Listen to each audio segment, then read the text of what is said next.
la communication sur la maladie et sa prévention, ainsi que l'implication des différents acteurs engagés dans la lutte contre la Covid-19 à tous les niveaux.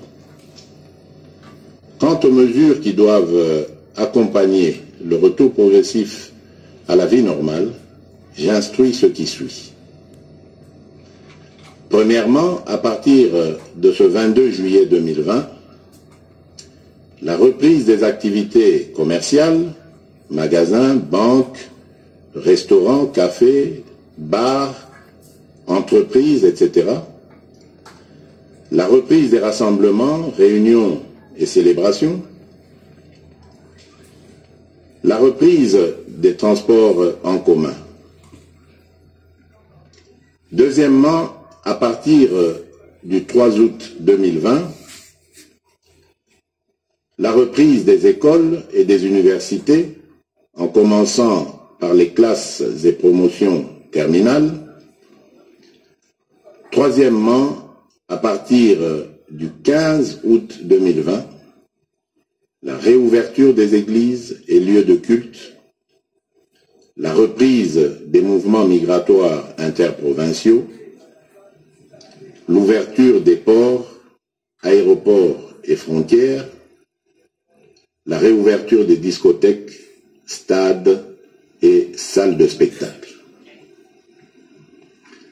Toutefois, pour les funérailles, les dispositifs actuels restent maintenus et doivent être de stricte application.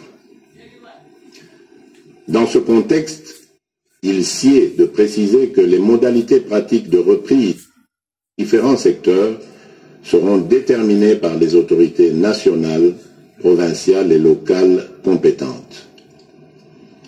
S'agissant des mesures sanitaires qui doivent impérativement accompagner la reprise, je rappelle la nécessité d'observer partout et en tout temps les mesures barrières ci-après. La mise en place des dispositions à chaque entrée impliquant la prise de température, le lavage des mains et ou l'application des gels hydroalcooliques, le port correct et obligatoire des masques dans les lieux publics, le respect de la distanciation physique, le contrôle et le suivi de l'état de santé du personnel public et privé,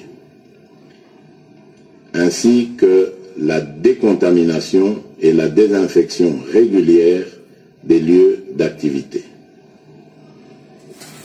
J'instruis le gouvernement de la République et tous les services habilités de prendre des dispositions nécessaires y afférentes. Aussi, je réaffirme mon engagement à la mise en œuvre du programme multisectoriel d'urgence et d'atténuation des impacts de la Covid-19 en République démocratique du Congo que j'ai lancé le 18 juin 2020. Ce programme, qui est toujours en cours de mise en œuvre par le gouvernement, s'articule autour des 3 axes ci-après. 1. Riposte, surveillance et renforcement du système de santé. 2. Soutien à la stabilité économique et relance de la macroéconomie.